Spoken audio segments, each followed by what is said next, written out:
मेरा नाम डॉक्टर अहमद खान है। आदित्य जी, आप वैसे तो बहुत भोले हो और बहुत चेहरा भी आपका ऐसा लगता है कि वाकई बहुत मासूम हो, लेकिन आप जब भी बात करते हो कुछ ऐसी बात करो जिसे पब्लिक के लिए अच्छी लगे और देश चलने की बात हो। आप करते हो कश्मीर की बात करते हो, आप करते हो पाकिस्तान से हम मुसलमानों की बात करते हो कि बाहर भेजो। आपका अगर ये एजेंडे में है कि मुसलमान इस देश से चले जाएं तो बताओ कहाँ जाए, भेजो उन्हें, कहाँ भेजना है। अगर आपका यही है भाई, आप तो योगी हो, आप तो कम से कम उनको आशीर्वाद दो। सारे देश के लिए सब फूल है आपके बराबर, आपके लिए। मैंने ये तो नहीं कहा कि मुसलमानों को पाकिस्तान भेज दीजिए। मैंने ये कहा भारत के प्रत्येक नागरिक को सुरक्षा प्रदान करना सरकार की जिम्मेदारी है और भारत की मोदी सरकार इस कार्य का निर्वहन कर रही है।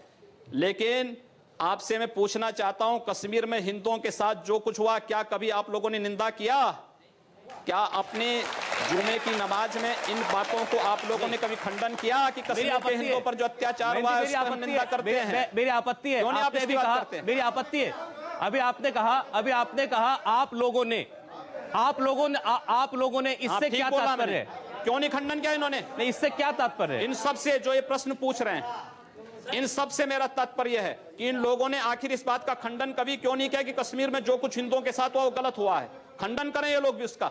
ऐसे लोगों को कंडम किया जाना चाहिए जो देश के अंदर जाति और मजहब के आधार पर भावनाएं भड़का करके समाज को बांट रहे हैं और देश को कमजोर कर रहे हैं। मैं आपके चरणों में पहले तो कोटि कोटि नमन करता हूं। सर, मैं आपसे सिर्फ ये पूछना चाहता हूं, आपकी सरकार जो आई थी वो पाकिस्तान का एक मारे, अगर उसने हमारा इंडिया का एक मारा हम उनके 100 मारेंगे। जिस दिन से सरकार बनी है उस दिन से कश्मीर में डेली पंगे हो रहे हैं। चीन हमें डांट रहा है, क्या ना श्रीलंका हमें डांट रहा है। दूसरी बात, पहलू जो हमारे सवाल का ये है कि आप अभी कह रहे हैं जो संप्रदाय के लोगों ने जेल भेजना चाहिए, तो सबसे पहले आपको जाना चाहिए।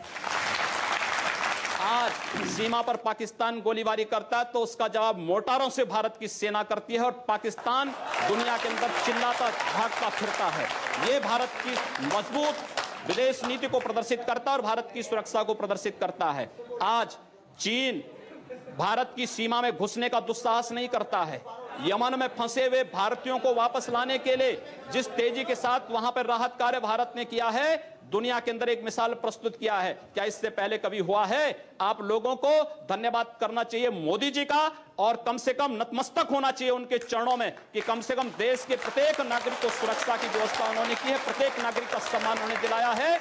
आपके एनडीए के बीजेपी के पूर्व साथी हैं, बहुत सीनियर नेता अरुण शौरी, उनका बयान मैं आपको बता रहा हूं। उन्होंने तो वैसे बहुत बातें कही, लेकिन इस सामाजिक मुद्दे पे उन्होंने कहा कि अल्पसंख्यकों में असुरक्षा है, चिंता है, और ये सब कुछ हुआ है घर वापसी, लव जिहाद, चर्च पर हमले, इन जैसे मुद्दों की वजह से। ये आपके साथी थे। देखिए, अरुण शौरी जी के वक्तव्य का खंडन हो चुका है पहले ही। दूसरा, जो बातें आप कर रहे हैं चर्च पर हमले के लिए, आपको याद होगा जब अटल जी की सरकार थी इस देश में 1998-99 में बनी थी, उस समय बेंगलोर में कुछ चर्चों पर हमले हुए थे और दीनदार अंजुमन नामक एक संगठन उसके लिए जिम्मेदार पाया गया था। और उस समय भी आपने देखा होगा आगरा में एक चर्च पर हमला हुआ तो पता लगा कि एक ईसाई महिला का कोई प्रेमी था, रिक्शा चालक, उसने हमला किया था। अब उसके लिए आप हिंदू समाज को और सरकार को दोषी ठहराएं तो मुझे लगता है कि स्वयं आप विकास के एजेंडे से स्वयं हट रहे हैं और आम जनता का ध्यान विकास के एजेंडे से भटका रहे हैं। चलिए ठीक, अब आप सवालों पे आ रहा हूं, एक एक करके। मेरा नाम राजेश चौधरी है। नमस्कार जी। और ये सामाजिक सांप्रदायिकता फैलाने का कि योगी जी को जेल जाना चाहिए, मोदी जी को जेल जाना चाहिए, हमारे बीच से एक दर्शक ने कहा था, तो मैं कहना चाहता हूं जो सांप्रदायिकता को सबसे ज्यादा बढ़ावा देते हैं उनका नाम है ओवैसी। तो ओवैसी को भी तो जेल में डालना चाहिए, ओवैसी को भी तो जेल में डालना चाहिए। आपको जो है इन्होंने जो बात कही है, मुझे लगता है कि इस प्रकार के जिहादी उन्मादियों का नाम ही लेना अपने आप में पाप है, इसलिए इन पापों का नाम मत लीजिए, जाने दीजिए, उसको छोड़ दीजिए। मेरा नाम शाहिद चंगेजी है। जी महाराज, मैं आपसे एक प्रश्न पूछना चाहता हूँ, क्या राम जी ने ऐसा करा है जैसा आप कर रहे हैं? अरे राम जी के आदर्शों पे चल रहे हैं, आपको भी राम जी से आदर्श उनके आदर्श मुझे राम जी से आपसे ज्यादा प्यार मैं राम जी से करता हूं, लेकिन इसका मतलब ये नहीं है कि आप प्यार जबान करते हैं तो राम मंदिर के निर्माण के लिए आह्वान करिए। सुनिए, राम मंदिर की अगर आप बात कर रहे हैं तो राम मंदिर के लिए राजा मान सिंह उन्होंने अकबर के किले में तो बनवा लिया मंदिर, ये क्यों नहीं बनवा लिया? उनकी जो रानी थी अकबर का किला, रानी जोताबाई, तो भारत की धरती में नहीं सुनिए, रानी जोताबाई उस टाइम पे अकबर की महारानी हुआ करती थी, उन्हें ध्यान नहीं आया राम जन्मभूमि का। आपको ध्यान आ रहा है, उनको ध्यान नहीं आया कि राम मंदिर मुझे भी याद आ रहा है जी। आपको ये भी याद रखना चाहिए कि इस देश में चंद्रगुप्त को भी किसी सेल्यूकस ने अपनी कन्या दी थी और राणा कुंभा को भी किसी मुस्लिम फकीर ने अपनी कन्या दी थी। बिल्कुल दी होगी, याद रखना। हिंदू इन सब चीजों को नहीं करता है। अजी मैं ये कह रहा हूँ करते नहीं, मैं कह रहा हूँ महारानी ने क्यों नहीं राम जन्मभूमि के लिए राजा से कहा राम मंदिर अयोध्या में बनेगा। भाई किले के अंदर उन्होंने मंदिर बनवा लिया। एक प्रश्न बनाइए ना फिर। अजीत जी एक बात और सुनिए, मुसलमानों ने यहाँ 700 साल हुकूमत की है। अगर धर्म परिवर्तन का ये जो आप कह रहे हैं तो ये सारे यहाँ मुसलमानों के, कोई हिंदू नहीं होता। मुसलमानों ने हमेशा ही प्यार और मोहब्बत से काम लिया है और हम भी उसी में से हैं, हम भी हिंदुओं में से हैं। हम कोई वो नहीं है। ये जजिया कर किसने लगाया था? हाफिज जी एक बात बताऊं मैं आपको, आप मुझे बात बताइए, आपके 3 पीढ़ी 4 पीढ़ी पूर्व आप लोगों को पूर्वज भी हिंदू रहे होंगे, आपको अपना डीएनए जांच कराना चाहिए, किसी हिंदू का डीएनए निकलेगा। मेरा नाम है एहसान अली।